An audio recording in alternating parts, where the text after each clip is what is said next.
Welcome to the King Grizzly walkthrough of the Elementor Pro widgets. My name is Brian, and today we are going to look at the very first widget available in Pro. So if we're in Elementor and we're on this widget sidebar, if we scroll down and you have Pro installed, you're going to see all these widgets. We're just going to work our way through this list one video at a time, and we'll start with posts. So easiest way to get them on the page is to just drag them on there. Now, posts can be used on regular pages. They can also be used in templates like archive pages. And you can see here, they're already right away looking for a post type to pull in. And so we can see there's a thumbnail image, looks blurry. I'll be curious to see, it looks like it's grabbing a pretty small thumbnail size. Our theme may not even actually have that higher res size. We'll find out. And then you can see title, the date, some comment information, an excerpt, and then a link. So these are kind of the defaults. So we'll look through here the options on the left. This is the classic skin, but you can also go with like a card layout by choosing that drop down on the left. And you can see it's got a different design. It's got the sort of tag here up at the top, has the author picture, moves that data information to the bottom. So you can kind of choose the one that you like. I think one of the first things that would have come to my mind working on this was, are these the only two layouts available, right? Like there's certainly going to be cases, as is usually almost the case on every site for me, where I want something a bit different than this. And the short answer is no, that these are the two layouts we have to choose from. And we can hide some of the information that's here. We can style it. But if you want something that's fundamentally different, you're going to have to do it a different way.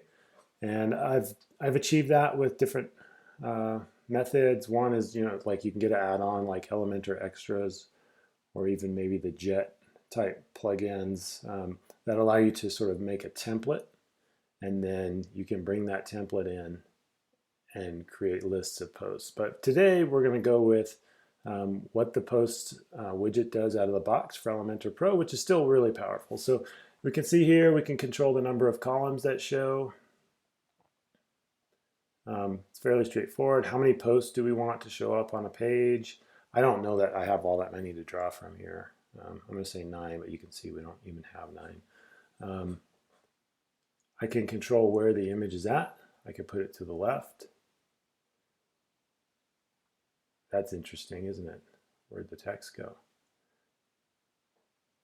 Let's see what happens when we adjust the image width. Oh, the text is getting cut off. So that's interesting.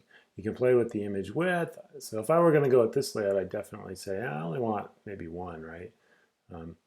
We can control the image size, so I'd love to go get a bigger image. I'm going to go with large for now. Ah, much cleaner, right?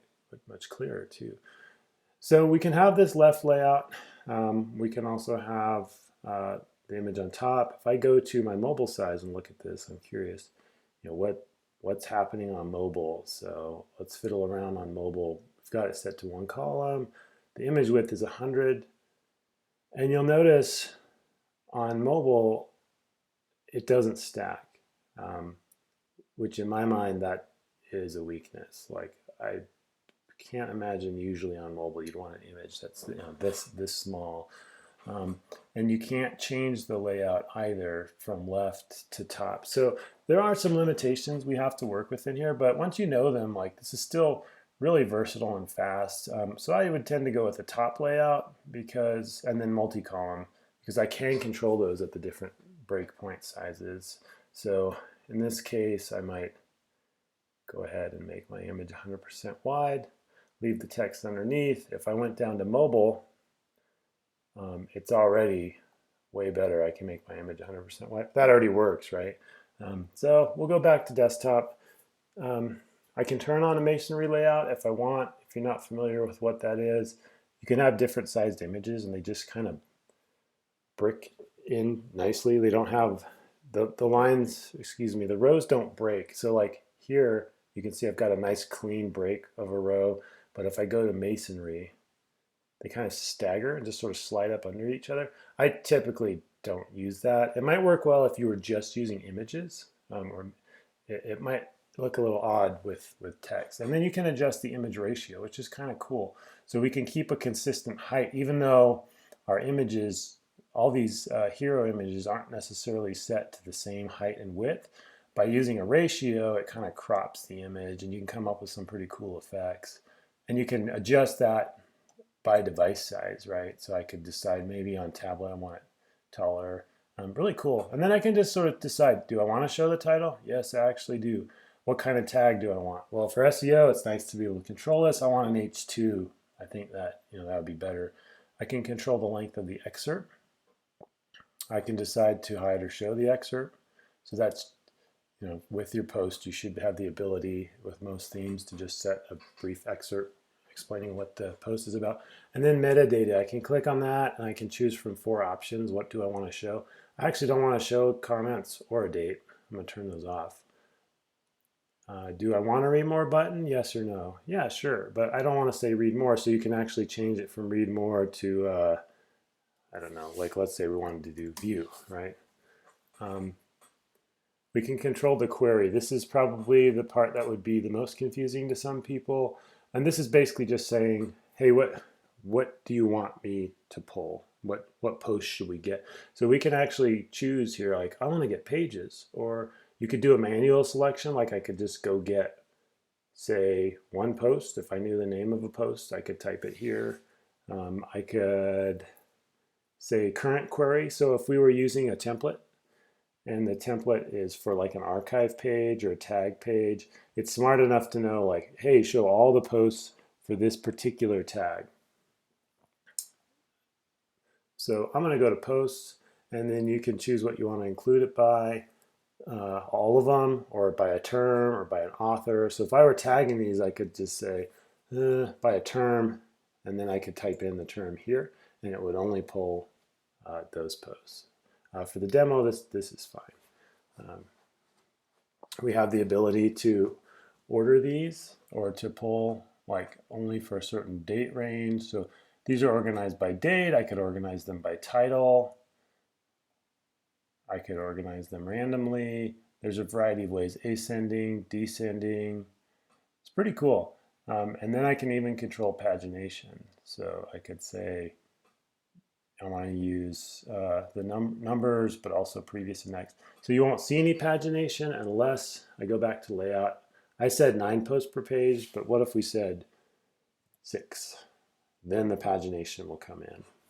And so we're pretty much ready to go over to the Style tab. And then this is where we can control how much spacing is between each post, and also like columns and rows. So I tend to pick the same number for each. I can go to box and mess around with a border width. So let's say like 5 pixels. Well, I don't like, it's touching right up against the edge, no problem. I can add some padding. So you can just kind of fiddle around with these settings until you get something you like. We could even have a border radius. It's really slick. I mean, for those of us who've been doing WordPress for a while, we used to have to do all this stuff manually with code, and so this is really nice. There's even the ability to have a box shadow or hover states. So I could have a box shadow on hover. That's really slick. I always like that effect. And maybe here, like I want some padding around this text, but not around my image.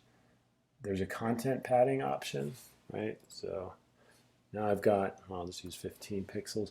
Now when I hover the whole box, this text isn't right up against the edge. That's already pretty nice. Maybe I want a small border radius. So this is becoming pretty handsome. Image, same thing. We can mess around with the border radius on it. As you can see, the bottom part of my image doesn't have one. I could add one. I actually don't want to add one. I can adjust the spacing between the image and the text below. If we want, we can have hover settings here for CSS filters. So a CSS filter would allow us to do things like blur images, adjust the saturation. Maybe for some reason you want an unsaturated image, and then when you hover it, you want to colorize it. You can do that. We can go to content style. So this is where we could adjust the title styling. I want some more space to my excerpt. Maybe I decide I want a different typeface. Can adjust the size. Pretty straightforward Elementor styling stuff. We can style the excerpt, the space after the excerpt. We can style the read more link color. You'll notice there's no hover setting for that. And then we can style our pagination too. So I'd probably want to choose something a little closer to these cards. And that's, for the most part, that's it. And then we'd go, down to our tablet size, and I might decide, on the tablet size, how many columns do I want? Maybe I still want 3. Maybe that's too crowded. 2 is probably better. Image position, if you change it here, it's going to change it on all sizes. So basically you have to choose one that you're going to live with. Image ratio could be adjusted here, like I mentioned. Yeah, so on and so forth for desktop, tablet, and mobile size. So that's a pretty good overview of this post widget. Again, just to draw out some of the limitations. This was the classic view. If we went with the card view, it's not all that much different. I can go through and adjust all the same things. It's just styled a bit differently out of the box. This one has the sort of tag up at the top, and so we would then have the ability over here to style some of the card settings, to style the content settings, and then for the image, there's this, they're calling it a badge. We could style that, whether or not we want a border radius, the margin on it, and we can style the avatar size if we want that. And we should be able to hide those things. If I don't want the badge, I'm just going to turn it off. So that's an intro to the Elementor Pro post widget. This definitely can get the job done for a lot of websites. And if you do need to customize the layout, I'd actually recommend Elementor Extras as a plugin we like to use because you can basically go to the Elementor templates, design a layout for one card, essentially, one post, and then apply that through their post widget. So you can make the query you need to make, and then it will pull in the post styled however you need. It's really cool. Eventually, I hope Elementor adds that functionality. And if you have custom tags, or custom fields, excuse me, that's another reason to use a plugin like that, because you'll notice if I look through here, I'm really limited with the metadata. So like if we go back to the classic, I've got 4 options here, right? But what if I'm using advanced custom fields or pods or something like that? And I had another, like if this was movie reviews, there's no way to pull in sort of custom info. So that would have to come right now through an add-on plugin. But I think, this seems like the type of feature Elementor will probably end up baking in. All right, if you have any questions, let us know, and please consider subscribing to this YouTube channel, as we will just keep rolling out Elementor content. Thanks.